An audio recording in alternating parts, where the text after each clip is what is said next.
এখানে এটা তো গিভ অ্যান্ড টেকের একটা ব্যাপার আছে, আপনি বুঝেন না। আপনাকে কি এখন ডাইরেক্টলি বলতে হবে, আপনাকে এই করতে হবে? আমি বলছি না ভাই, আমি বুঝি না, আপনি আমাকে বলেন। আমি তো এতটুকু মানে অনেক ভাবে করে আর কি বলা ট্রাই।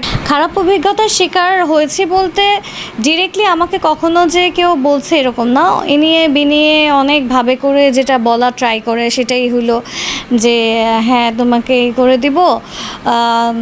তো মানে অনেক ভাবে করে আর কি বলা ট্রাই করে, ডিরেক্টলি আমাকে কখনো খারাপ অফার দেয়নি। বাট যেটা আমার সাথে হয়েছে সেটা হলো যে তারা আমার সামনে খুবই ভালো, তারা আমাকে নিয়ে কাজ করতে খুবই ইন্টারেস্টেড, বাট যখন দেখেছে যে আমি হয়তো ওইসব সাইডের জন্য ইন্টারেস্টেড না বা তারা যেটা এক্সপেক্ট করছে সেই দিকে আমি যেতে পারবো না, তখন দেখা যায় যে আমি আর ওই কাজগুলো পাই না, ওই কাজগুলো আমার হাত থেকে সরে যায়।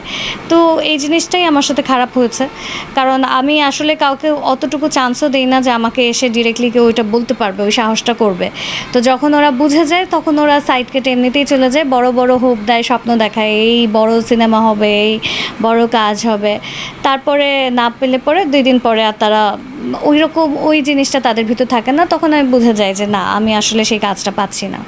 আমি একটা পেয়েছিলাম দুবাই থেকে, আমার ডায়মন্ড একটা অফার আসছিল ডায়মন্ড কোম্পানি থেকে। তো আমাকে তখন বলছিল যে অনেক আগে, তা আমাকে তখন বলছিল যে দুবাইতে যেতে হবে, এরকম ডায়মন্ড হাউসের শ্যুট আছে, জুয়েলারি হাউসের।